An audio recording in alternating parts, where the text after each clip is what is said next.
नव्हे सार संसार हा घोर आहे, मना सज्जना सत्य शोधून पाहे. जनी विष खाता पुढे सुख कैचे, करी रे मना ध्यान या राघवाचे.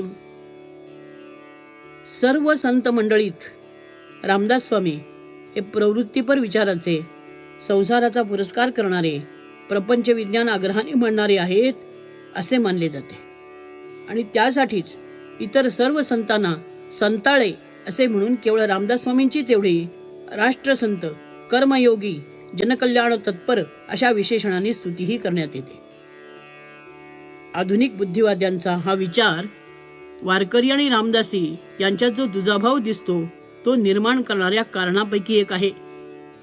वस्तुतः रामदास स्वामी आणि महाराष्ट्रातील इतर ज्ञानदेवादी संत यांच्यात सिद्धांत आणि साधन या दृष्टीने तत्वज्ञानाचे म्हणून काहीही अंतर नाही. सगळेच अद्वितीय आहेत, सगळ्यांनाच सगुणोपासना प्रिय आहे, सगळेच भक्तिमार्गाला व नामस्मरणाला श्रेष्ठ समजणारे आहेत. संसार सोडावा असेही कुणी सांगत नाही आणि वैराग्य गुंडाळून संसारात आसक्त होऊन राहावे असाही विचार कोणी मांडलेला नाही. संसारासंबंधीच्या श्री तुकाराम महाराजांच्या व श्री समर्थ रामदासांच्या विचारसरणीत काहीही अंतर नाही. मांडण्याच्या पद्धतीत थोडा भेद असतो, पण तो कोणाही दोन संतांच्या वाङ्मयाच्या आधारे दाखवता येईल. तात्पर्याच्या दृष्टीने, सिद्धांताच्या दृष्टीने, बोधाच्या दृष्टीने श्री ज्ञानेश्वर, एकनाथ, तुकाराम, रामदास एकरूपच आहेत. संत दिसती वेगळाले, परी ते स्वरूपी मिळाले हीच वस्तुस्थिती आहे. समर्थ प्रपंच नेटका करावयास सांगतात हे खरेच आहे. कारण ज्याचे ऐहिक धड नाही त्याचे परत्र पुससी काही. इहलोकीचा संसारादी व्यवहार हाही ज्याला धडपणे करता येत नाही, त्याला परलोकीची म्हणजे प्रपंचा बाहेरची केवळ शरीर भोगा पलीकडची मोक्षप्राप्ती, ईश्वर भक्ती इत्यादी सुखे कशी लाभणार? संसार करणे न करणे वेगळे, न करता येणे वेगळे. हे न करता येण्याचे दुबळे पण ज्याचे ठिकाणी आहे तो परमार्थही योग्य रीतीने साधू शकत नाही असेच ज्ञानेश्वर महाराजांना म्हणावायचे आहे. नपुसकाला जसे कोणी नैष्ठिक ब्रह्मचारी मानित नाही तसेच हे समजावे. परमार्थासाठीही चांगली बुद्धी, प्रयत्नशीलता, धैर्य, कार्यक्षमता, कौशल्य, दृढ निश्चय, शरीर स्वास्थ्य या सर्वांचीच अवस्थाभेदाने उणी अधिक आवश्यकता असते. प्रपंच नेटका करण्यात या सर्व गुणांची थोडीफार कसोटी लागत असते. दुबळेपण पुष्कळ वेळा वैराग्याच्या नावावर खपवले जाते, ते पार अनिष्ट ठरते. प्रपंच नेटका करा असे सांगण्यामागची भूमिका ही अशी.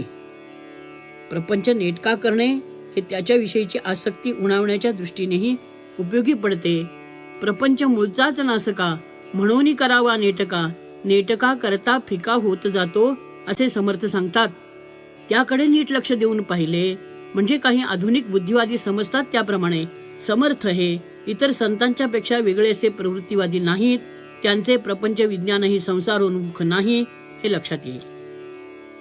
समर्थांचा संसार विषयक दृष्टिकोन या श्लोकातून चांगला स्पष्ट झाला आहे. संसार हा असार आहे, त्यात सारभाग असा काहीच नाही, म्हणून त्यात रस घेऊ नये. त्यात रस घेण्याची वृत्ती ठेवली, मनुष्य आसक्त झाला तर तो घोर आहे हे प्रत्यास येते. घोर म्हणजे भयंकर, भीतीदायक. संसाराच्या आसक्तीने अनेक प्रकारच्या चिंताही पाठीमागे लागतात आणि आसक्तीमुळे संसार एकदा मागे लागला की मग त्यातून सुटकाही होत नाही. मुंज, लग्न, गर्भारपण, बाळंतपण, रोगात शुश्रूषा हे चक्र एकदा सुरू झाले की आपले, मुलांचे, नातवांचे अशा गतीने फिरत राहते. हे एवढे कार्य झाले की मी मोकळा होईन हे म्हणणे खोटे ठरते. चाकाच्या पट्ट्यात सापडल्यासारखी माणसाची स्थिती होते. तो तळमळतो, ओरडतो, पण तुटल्याशिवाय सुटू शकत नाही. संसाराला घोर म्हटले आहे ते यामुळेच. पण हे स्पष्टपणे खरे सांगणे माणसाला आवडत नाही. लोक रागवतात. अप्रियस्य पथ्यस्य वक्ता श्रोताच दुर्लभः असे म्हटले जाते ते यासाठीच. विषय सुखाविषयीच्या आसक्तीने संसाराचे खरे स्वरूप काय ते सांगणे हे ऐकायला जरी नको वाटले तरी तो घोर आहे हे सत्यच आहे. बहुतेक सगळ्यांचा अनुभव तोच असतो. कुणी ते लक्षात घेतो, कुणी घेत नाही. लक्षात घेणारही लक्षात ठेवीत नाही आणि लक्षात राहिला तर सोयीचे नसते म्हणून त्यावर चिंतन करीत नाही. संसाराच्या घोरपणाविषयी इतर कोणाच्या साक्षीची काहीच आवश्यकता नाही. स्वतःच्या जीवनात जरा डोकावले, जरा लक्षपूर्वक खोलवर डोकावले तर संसाराचे हे सत्य स्वरूप सहज उघड केलं येईल. संसार घोर आहे हे खरेच, पण तो टाकताही येत नाही. संसाराच्या स्वरूपाची व्यापकता इतकी विशाल आहे की बायको टाकली, घर सोडले, रानात गेला, या दृष्टीने संसार सुटला असे समरणे खुळेपणाचे ठरते. तो कोणत्या ना कोणत्या तरी रूपात भोवती असतो. बायका मुलांचा संसार ज्यांना नसतो त्यांनाही संसाराचा ताप असतोच. मठपती महंतांचीही त्यातून सुटका होत नाही. खऱ्या अधिकाराने युक्त असलेल्या गुरूंचे शिष्यही सत्ता, सन्मान, ऐश्वर्यादी भौतिक संपत्तीसाठी गुरुच्या माघारी सोडा, पण गुरु समोरही भांडल्याची ऐतिहासिक उदाहरणे आहेत. यासाठी संसारात सार नाही हे जाणून घेण्यास शिकले पाहिजे. संसार असार आहे हे सत्यच आहे, तसाच तो घोरही आहे. पण हे सत्य प्रयत्नपूर्वक जाणून घेतले पाहिजे. म्हणून समर्थ सांगतात, संसार असार आहे हे सत्य आहे, पण ते तू शोधून पहा. सत्य हे व्यापक आहे, त्रिकालाबाधित आहे. हे कितीही खरे असले तरी सूक्ष्म आहे. रस्त्यावर पडलेली वस्तू सहज उचलून घ्यावी तसे स्वरूप सत्याचे नसते. बागेत जाऊन फुले वेचावीत तसे सत्य सहजपणे सापडत नाही. सर्व चांगली साधने जन्माला आली ते सत्याच्या शोधासाठीच. माणसाला त्यासाठीच दीर्घकालपर्यंत आपल्या सर्व शक्तीनिशी निष्ठेने आणि सातत्याने अथक प्रयास करावे लागतात. माणसाला स्वतःच्या ठिकाणी असलेल्या उणीवांमुळे अनेक प्रकारे सत्याचा आभास होत असतो. त्या परिस्थितीत तेवढ्यापुरते ते खरे वाटते, पण तो भ्रम असतो. आपल्या कल्पना, आपले विचार विवेकाने पुन्हा पुन्हा शोधून पाहावे लागतात. या सातत्याच्या प्रयत्नांचा क्षीण येतो. माणसाला तो सोसत नाही. मग तो बुद्धिवादाचेच पांघरून डोक्यावर घेऊन मुरकुट मारून झोपतो. प्रकृत्या भित्री असणारी माणसे तोंडावर पांघरून घेऊन पडतात. स्वतःला सुरक्षित समजण्याचा त्यांचा तो एक भाबडा प्रयत्न असतो. स्वतःच्या कल्पना कितीही योग्य वाटल्या तरी त्यांचे पांघरून घेऊन पडणे हा सत्य शोधनाच्या मार्गातील सर्वात मोठा अडथळा ठरतो. जे चकचकीत दिसते ते सर्व जसे सोने नसते, तसेच जे आकर्षक वाटते ते सर्व सत्यही नसते. आपला आळस, आपल्या वासना, आपल्या सवयी, आपले दौर्बल्य यांचा एकत्र वा सुटा परिणाम म्हणून आकर्षक म्हणून नको त्या गोष्टीविषयी आकर्षण निर्माण होणे आणि ते नाहीसे करणे पुष्कळ वेळा आपल्या हातातीलही राहत नाही. आणि मग भगवंताची प्रार्थना करावी लागते की हे भगवन, हिरणमयेन पात्रेण सत्यस्या पिहितम मुखम तत्वम पूषण अपावृणु सत्यधर्माय दृष्टये. सोन्यासारख्या आकर्षक वाटणाऱ्या चकचकीत झाकणाने सत्याचे स्वरूप झाकलेले आहे. हे नारायणा, जगदरक्षका, सूर्यदेवा, कृपा करून ते आपणच दूर करा, म्हणजेच सत्य दर्शनाची ओढ असलेल्या मला सत्याचे यथार्थ रूप दिसेल. हे सर्व होण्यासाठी, वाटण्यासाठी संसाराची असारता केव्हा ना केव्हा तरी माणसाच्या अनुभवाला यावी लागते. संसारी जीवनात तसे प्रसंग अगदीच येत नाही तसे नाही, पण माणूस आपल्या सोयीसाठी तो अनुभव म्हणजे संसाराचा स्वभावच आहे असे न मानता तो त्या विशिष्ट प्रसंगाचे व त्या विशिष्ट घटनेचे स्वरूप आहे असे मानतो. व त्यामुळे निराळ्या वेळी, निराळ्या प्रसंगात पुन्हा सुख अनुभवास येईल, आता नाही तरी दुसऱ्या वेळी मनासारखे घडेल, या मोहाने माणूस प्रपंचात गुरफटून राहतो आणि मग त्याला तंबाखू, दारू, अफू इत्यादी भयंकर पदार्थांचे व्यसन जडावे तसे होते. या व्यसनामुळे दुष्परिणाम प्रगट होऊ लागतात, तरी सवयी मोडता येत नाहीत. दमा, खोकला यांनी हैराण झालेला रोगी बिडी सोडत नाही. यकृत बिघडून अंथरुणाला खेळलेला रोगीही दारूचा त्याग करू शकत नाही. समर्थांनी विषाचे उदाहरण देऊनच हा प्रश्न विचारला आहे.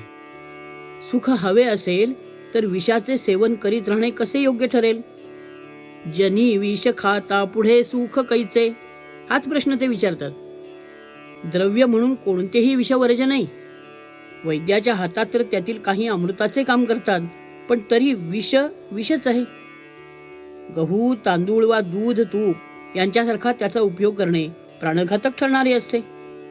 संसाराचे स्वरूपही या विषासारखेच आहे हे माणूस लक्षात घेत नाही. विषाचा स्वभावही मोठा विचित्र आहे. हितकर असे जे दूध, त्याचे व्यसन माणसाला लागत नाही, पण चहाचे मात्र व्यसन लागते. दारू सारख्या इतर विषयाविषयी तर बोलायलाच नको. दारुडे परिवारासाकट सर्व जीवनाची धूळधाण उघड्या डोळ्यांनी पाहतात आणि तरी दारू सोडत नाहीत. संसाराच्या आसक्तीचे तसेच आहे. आसक्तीने संसारात जो जो अधिक रममाण होत जावे तो दुःख दैन्याशिवाय दुसरे काहीही वाट्याला येत नाही. आसक्ती जो जो उत्कट तो दुःख दैन्याचे आघातही बलवान असेच घडत जाते. संसारामध्ये आपण ज्यांना आपले म्हणतो त्यातला खऱ्या अर्थाने आपला कोणी नसतो. सगळे स्वार्थ केंद्रित असतात आणि स्वार्थ साधनाच्या दृष्टीने सोयीचे म्हणून संबंधात येतात, राहतात. त्यावेळी वाटणारा गोडवा, दिसणारा जिव्हाळा बहुतांशी वरवरचा असतो. कसोटीला तो टिकत नाही हे लक्षात घेऊन परिवारात वावरले पाहिजे. म्हणून संसारात राहायचे ते कर्तव्य भावनेने, आसक्तीने नव्हे.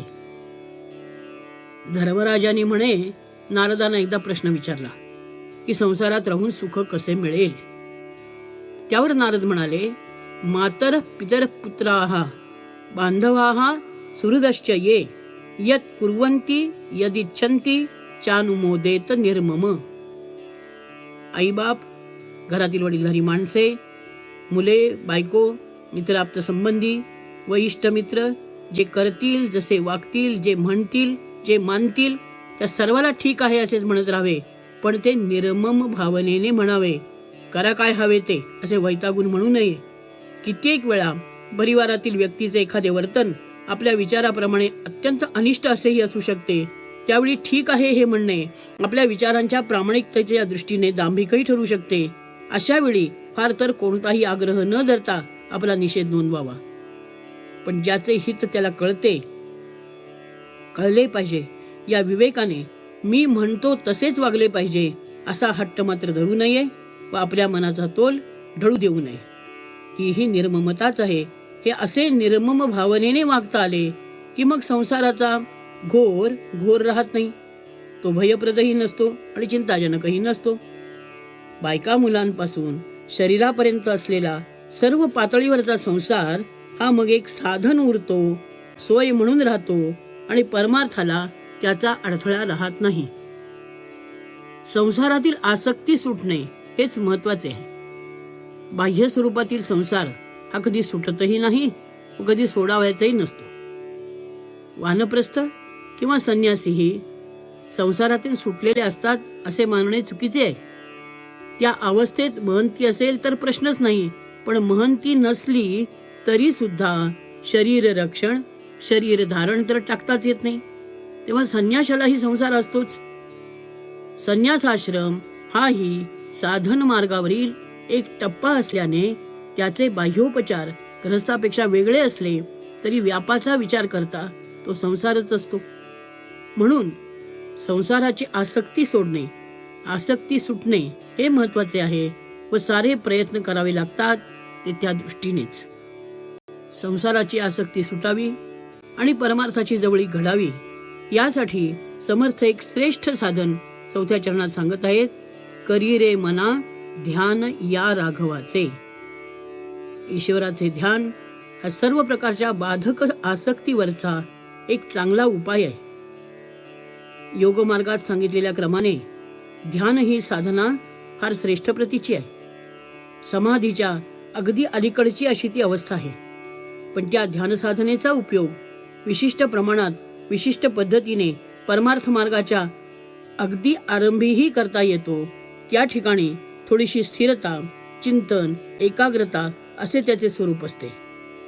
माणसाने दिवसाकाठी थोडासा तरी वेळ यासाठी काढला पाहिजे. वेळ शक्यतो ठराविक असावा. स्थानही शक्यतो समतल, स्वच्छ, निवांत आणि पवित्र असावे. तेही ठराविक असेल तर फार चांगले. स्वच्छता आणि पावित्र्य या दृष्टीने ते अधिक उपयुक्त ठरते. ध्यान करणे व ते ठराविक वेळी आणि ठराविक स्थानी करणे हे अधिकस्य अधिकम फलम या दृष्टीने कितीही महत्वाचे असले तरी वेळेचा आणि स्थानाचा आग्रह ध्यानच करीत नाही अशा स्थितीत परिणत होऊ नये. नेसेन तर पैठणी, नाहीतर उघडीच राहीन असे जसे म्हणू नये. तुपाशी खाणे शक्य नसले तरी उपाशी राहू नये असे जसे म्हणतात तसेच ध्यानाचेही जाणावे. ध्यानासाठी वापरावयाचे आसन आपले आपले स्वतंत्र असावे. ते स्वच्छ असावे. दर्भाची गवताची चटई, मृगाजीन, धूतवस्त्र असा क्रम असावा. घोंगडीसारखे लोकरीचे वस्त्रही उत्तम, त्यातही पांढरी घोंगडी अधिक चांगली. या आसनावर पद्मासन, सहजासन, स्वस्तिकासन किंवा इष्टतर सिद्धासन घालूनही बसावे. पाठीचा कणा गीतेने सांगितल्याप्रमाणे समम काय शिरव ग्रीवम धारयन नचलन स्थिरः अशा स्थितीत सरळ असावा. खांदे सरळ आडव्या रेषेत स्थिर ठेवावेत. दृष्टीसमोर आपल्या इष्ट देवतेचे, संतांचे वा गुरुचे चित्र असावे. प्रतिमा असावी किंवा ओम श्री स्वस्तिक जाड रेषेने एकात एक काढलेली वर्तुळे असे काहीतरी प्रतीक समोर ठेवावे. मात्र दृष्टीसमोर म्हणजे सरळ ताठ बसून डोळे ज्या पातळीत येतात त्या पातळीत हे प्रतीक नसावे. ते सामान्यतः हृदयाच्या पातळीवर स्वतःपासून 1.5-2 हात अंतरावर असावे. प्रकाश मंद असावा. तुपाच्या निरांजनाचा प्रकाश अधिक लाभदायक ठरतो. या कामी तज्ज्ञांचे मार्गदर्शन शक्य तर घ्यावे. व्यक्ती विशेषाच्या दृष्टीने नेमकेपणा येण्यास त्याचा उपयोग होतो. नंतर मनामध्ये आपल्या इष्टदेवतेचे स्वरूप व तिचे नाम याच्याशिवाय दुसरे काही येणार नाही या दृष्टीने हळूहळू अभ्यास करावा. मनाची एकाग्रता साधण्यासाठी शैथिल्य आणि हट्ट दोन्ही टोके वर्ज्य समजावी. सातत्य आणि क्रमाने वाढत जाणारा वेळ हे महत्वाचे समजावे.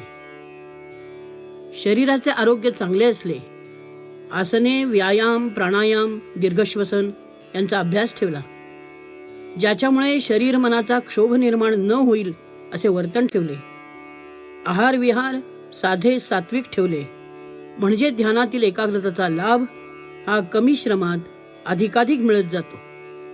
मानवी जीवनात कोणतीही गोष्ट एकदम साधत नाही. परमार्थाचा प्रवास हा हिमालयातील यात्रेसारखा आहे.